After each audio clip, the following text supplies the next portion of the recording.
3분기에 국내 경제가 1.9% 성장을 했습니다. 중국에 이어서 주요국으로서는 두 번째 플러스 성장을 기록한 건데요. 2차 확산에 들어간 코로나19의 영향과 함께 국내외 경제에 대해서 알아보는 시간을 갖도록 하겠습니다. 김도원 KB증권 이코노미스트 나오셨습니다. 예, 안녕하십니까? 안녕하세요. 자, 오늘 나온 숫자니까 한번 좀 여쭤보도록 하겠습니다. 성장이 1.9% 나왔습니다. 어떻게 보셨습니까? 말씀 주셨던 것처럼 주요 국가들 중에서 중국 다음으로 가파른 회복이라고 할 정도로 성적은 좋았었습니다. 대부분 설비 투자, 그다음에 대외적인 수출 증가가 우리 경제를 이끌었다라고 할 수 있겠고요. 투자가 증가했다라는 것이 4분기에 대한 기대감도 저희가 어떻게든 투자가 증가하면 그 다음에는 소비의 증가 가능성이 높아지기 때문에 기대감이 이어지는 것도 사실입니다. 예. 하지만 세부적으로 보면 민간 소비가 조금 안 좋았습니다. 민간 소비. 네, 3분기에 정부가 이전 지출 형식으로 많은 부분들의 돈을 썼음에도 불구하고 민간 소비가 쉽게 살아나지 않는다는 점이 회복은 하지만 이 코로나라는 이슈가 우리 국내 경제에도 상당 부분 회복세를 조금 누를 수 있는 여지는 있겠다라는 것을 확인할 수 있었고요. 전반적으로 한국은행이 올해 연간 마이너스 1.3% 정도를 전망하고 있는데 저희 KB증권은 그거보다는 소폭 좋지 않을까? 물론 마이너스이긴 하지만 연간 한 마이너스 1% 정도의 성장률이 가능하지 않을까라고 보고 있습니다. 예, 연간 마이너스 1% 정도 성장. 그래도 3월 달에 전망했을 때보다는 상당히 좀 개선됐다 이렇게 보이네요. 자, 말씀하셨기 때문에 좀 여쭤보도록 하겠습니다. 코로나19가 2차 확산 국면에 들어갔다라고 보입니다. 특히 유럽을 중심으로 해서 굉장히 크게 번지고 있는 상태인데요. 앞에서 우리나라 3분기 성장률 나왔을 때도 홍남기 부총리가 코로나19에 영향이 없었다라고 하면 2%대 중반까지 올라갔을 거다라고 얘기를 했거든요. 근데 지금 보면 2차 확산이 된다라고 하는 건 4분기서부터 성장에 또 이 부분이 영향을 줄 수 있다라고 봐야 되는데, 자, 코로나19의 재확산이 국내 경제에 어떤 영향을 줄 거라고 지금 보십니까? 말씀 주셨던 것처럼 코로나19가 아직까지는 변수다라는 것을 모든 주요 기관들에서 인지하고 있는 것 같은데 조만간 변수에서 상수로 저희가 어느 정도 이젠 설명하는 팩터로 집어넣어야 되지 않을까라는 생각을 갖고 있습니다. 그만큼 코로나19 재확산이 지난 3월 달에 저희가 염려했던 것처럼 올 겨울쯤 되면 날씨도 추워지고 또 여러 가지 감기의 바이러스와 연결돼서 재확산되지 않을까라는 우려가 있었는데 아니나 다를까 이번에 확산되고 있는 것이죠.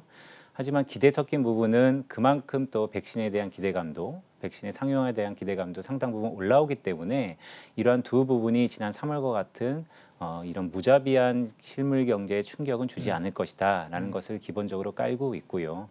그렇다 보면 결국 대외적인 회복에 대한 방점은 있지만 분명 코로나19라는 재확산이 이 회복세를 조금 누를 수밖에 없는 그런 형국이다라고 보고 있습니다. 예, 일단 아무튼 크게 확산은 되고 하지만 또 한 번 경험을 했기 때문에 그 경험치가 코로나19에 대한 경제적 영향의 악영향을 특히 조금 줄이는 역할을 하지 않을까라는 생각이 좀 들긴 합니다. 자, G3 얘기를 하면 미국, 중국, 유럽을 얘기를 합니다. 최근에 경제 방향성을 보면 상당히 좀 엇갈리는 것 같아요. PMI 같은 경우에는 올라가고 있고 경제 서프라이즈 지수 같은 경우에는 내려가고 있고 근데 분명한 거는 아무튼 두 개를 모두 다 엎어서 생각을 해보면 9월 달보다는 경기에 올라가는 폭이나 그다음에 강도가 좀 약해지고 있는 것 같다 이런 생각이 좀 들거든요. G3의 경제 방향성에 대해서는 지금 어떻게 보고 계십니까? 일단 G3라고 하는 것이 글로벌 경제의 대부분을 차지하고 있죠. 그렇죠. 예. 특히 부가가치 기준으로 보면 거의 70% 이상을 차지한다고 해도 과언이 아닙니다. 그렇기 때문에 이 세 국가의 어떻게 보면 세 지역의 실물 경제가 매우 중요한데 회복이라는 데는 방점이 있습니다. 그 부분은 뭐냐면 여전히 추세는 상승한다라는 것이죠. 하지만 국가별로 약간의 온도차가 있어 보입니다. 중국이 가장 좋다라고 지금에 나왔던 데이터들을 감안해 봤을 때 자연스럽게 얘기할 수 있는 부분이고요. 그렇죠. 다만 중국도 대외적인 부분이 있고 대내적인 부분이 있는데 대외적인 부분보다는 민간 소비를 중심으로 대내적인 부분이 좋을 것이다. 따라서 시계를 조금 짧게 가져간다 하더라도 연말까지 중국에 대한 특히 중국 소비에 대한 기대감이 상당 부분 높고요. 다음에 이제 미국하고 유럽인데 사실 미국과 유럽을 놓고 봤을 때 코로나19가 참 변수입니다. 예. 유럽은 프랑스, 또한 스페인, 이탈리아까지 지난 3월에 버금가는 정도로 락다운 조치의 가능성이 높아지고 있습니다. 그렇다면 유럽 그러면 서비스업이고 또 서비스업의 상당 부분을 관광업이 차지하고 있기 때문에 타격은 역시 유럽이 가장 큰 것이죠. 그렇다 보면 결국 중국, 미국, 유럽 요 순서대로 가장 우선순위 회복이 있을 것이다라고 조심스럽게 보고 있습니다. 예, 중국, 미국, 유럽 이 순서다. 그러니까 유럽이 가장 이제 떨어진다 이렇게 이제 볼 수 있는데, 자 그럼 문제가 뭐냐면 그 유럽만큼 또 경제의 그 순서가 뒤로 밀리는 곳이 일본입니다. 근데 또 유럽과 일본 두 지역이 세계 경제에서 상당한 비중을 차지하고 있는 것도 사실인데, 미국 같은 경우에는 지금 진행되고 있는 대선이 끝나고 나면 5차 경기 부양 대책이 아마 어떤 형태로든지 나올 것 같은데, 그 일본과 유럽 같은 데서는 과연 경기 부양 대책이 나올 수 있겠느냐라고 하는 우려가 상당히 많은 상태입니다. 결국 그러면 경기는 가장 안 좋은 지역인데 부양책조차도 없다라고 하면 이게 상당히 좀 우려되는 부분이기 때문에, 그런데 자 그런 의미에서 한번 볼 때 일본이나 유럽 이런 곳에서 나올 수 있는 정책이나 대책이 뭐가 있을 거라고 지금 보십니까? 사실 올해 코로나19라는 초유의 사태를 벗어나는 과정에서 주요국들이 상당 부분 실탄을 썼습니다. 그 예. 실탄이라는 것은 결국 돈인 것이죠. 돈이라는 주체가 중앙정부가 재정지출 쪽에서 상당 부분 썼고, 또한 중앙은행들이 이 금리를 낮추면서 통화 완화 아니면 직접적으로 자산을 매입하는 비전통적인 QE까지도 상당 부분 돈을 풀었었는데 이제는 실탄이 상당 부분 없어진 것이죠. 그렇죠. 우리 흔히 실효한이라 그럽니다. 더 이상 금리를 낮춰봤자 경기가 개선되는 범주가 아닌, 즉 미니멈인 상황이죠. 유럽과 일본은 안타깝게도 그 상황에 도달했다라고 저희가 평가하고 있습니다. 그렇다면 더 이상 말씀 주셨던 것처럼 코로나19 때문에 경기가 안 좋다 하더라도 중앙은행이 추가적으로 금리를 낮출 가능성은 상당히 적다라고 보고 있고요. 그렇다고 중앙은행들이 모든 것을 손 놓을 것이냐. 기존에 해왔던 비전통적인 통화나 자산 매입을 계속해서 이어갈 것입니다. 하지만 애석하게도 이 유럽과 일본의 이 통화 완화의 조치가 과연 효과가 있을 것인가에 대해서는 상당히 의문이 들고요. 그렇기 때문에 모두에 말씀드렸던 것처럼 오히려 선진국 산에서는 미국, 유럽 이 순서대로, 그러니까 유럽과 일본은 상대적으로 처지는 것이죠. 정책 여력이 좀 떨어질 수밖에 없다라고 보고 있습니다. 대책도 마땅한 게 없은 것 같고, 또 대책을 쓴다고 하더라도 크게 또 회복되거나 이럴 가능성도 일본이나 유럽은 별로 없는 상태고, 참 문제는 문제다라는 생각이 듭니다. 자, 10월 말이니까 증권회사에서 제가 봤을 때 경제 전망 거의 끝났을 거라고 제가 생각되고 있거든요. 올해 내년도 경제 전망을 전체적으로 했을 텐데 특징이 어떤 게 있습니까? 일단 말씀 주신 것처럼 저희 이제 증권회사에서 내년도를 바라보는 그런 시기입니다. 미국 대선이라는 초유의 불확실성을 갖고 있기 때문에 사실 대선 이전에 뭔가 내년도를 조망한다는 것은 상당히 리스키한 것이죠. 하지만 대선의 결과를 차치하고라도 회복이라는 데 방점을 조금 두고 내년도 글로벌 경기를 쳐다봤습니다. 그러면 가장 중요했던 것 중에 하나가 역시 코로나. 저희는 코로나 시대라고 말씀을 드립니다. 흔히 시대라는 것은 10년 정도의 기간을 갖고 세상이 변할 때 시대라는 말을 쓰는 것이죠.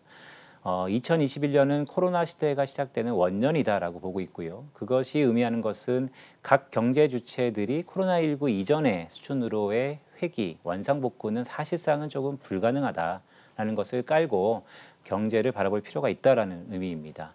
정부, 가계 기업 이런 경제 주체들의 행태가 변할 것인데, 보시면 정부는 모두에 말씀드렸던 것처럼 결국 내년에 코로나19를 벗어나는 과정에서 재정 정책을 보다 더 쓸 수밖에 없는 상황으로 역할 변화가 있을 거고요. 그렇다 보면 정부의 부채가 늘어나게 되고 이 부채의 가장 아킬레스건이라고 하는 것은 금리 상승. 그렇다면 중앙은행을 비롯해서 통화 정책들은 이 재정을 잘 쓰기 위해서 보조하는 역할로 바뀔 것이다.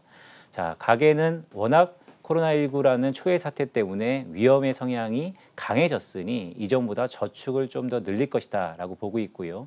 이러한 모습들이 최근 미국 사회에서, 특히 미국 가정에서 데이터로 확인되는 상황입니다.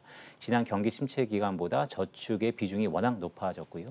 가장 중요한 것은 기업입니다. 결국 주식시장과도 결부될 수 있는 부분이겠죠. 기업이 그동안은 생산 라인 자체가 효율성과 적기 생산이라는 흔히 저스트 인 타임이라고 해서 효율성을 극대화하는 생산 체계를 갖고 있었습니다. 하지만 코로나19 이후에 이제는 기업들이 효율성보다는 조금 효율성을 줄여가더라도 유연성을 가미한 저스트 인 타임 쪽으로, 저스트 인 케이스 쪽으로 바뀔 것이다. 즉 이제는 재고가 이전보다 훨씬 더 늘어날 것입니다. 그래서 시계를 좀 좁혀보면 결론적으로 내년도까지의 지금의 재고 축적, 흔히 리스토킹이라고 하죠. 이런 추세는 상당 부분 증가할 수 있고 내년에 우리 글로벌 경기의 회복을 주도하는 것은 서비스업보다는 제조업이 될 수 있다라고 말씀을 드립니다. 예. 자, 마지막 질문이 될 것 같은데요. 저도 KB에서 한 그 전망을 읽어봤는데 여기에서 가장 키포인트로서 꼽을 수 있는 단어가 뭘까라고 꼽아봤더니 불균형이 아닌가라는 생각이 듭니다. 결국 이제 내년도에 어떤 형태로든지 세계 경제 회복도 불균형한 형태, 이런 형태로 진행될 거다라고 하는 전망이신 것 같은데, 자, 불균형한 성장에 대해서 좀 설명을 해주시겠습니까? 네, 그러니까 회복이라는 데 방점이 있고 성장인 데 방점이 있습니다. 하지만 양극화 심화, 즉 불균형이라는 것이요. 선진국이 신흥국보다는 회복세가 좀 더 가파를 것 같습니다. 하지만 선진국이 다 좋은 건 아니고 어제 말씀드렸던 것처럼 정책 여력이 어디가 있느냐라는 것에 방점을 준다면 역시 미국이 여타 유럽이나 일본보다는 좀 더 회복세가 빠를 것 같고요. 신흥국 중에서도 전부 다 좋은 건 아니고 앞에 말씀드렸던 중국과 한국이 상당 부분 좋을 것이다. 그러면 결론적으로 말씀드리면 내년도 글로벌 경기가 회복하는데 정확히 말씀드리면 중국과 미국과 한국만이 코로나19 이전의 경제 규모를 회복할 것이다. 예. 그렇다면 여타 국가들은 상당 부분 조금 회복세가 더딜 수밖에 없는 형국이다라는 말씀을 드립니다. 예. 오늘 이렇게 나와주셔서 대단히 감사합니다. 고맙습니다. 예, 지금까지 김도원 KB증권 이코노미스트였습니다.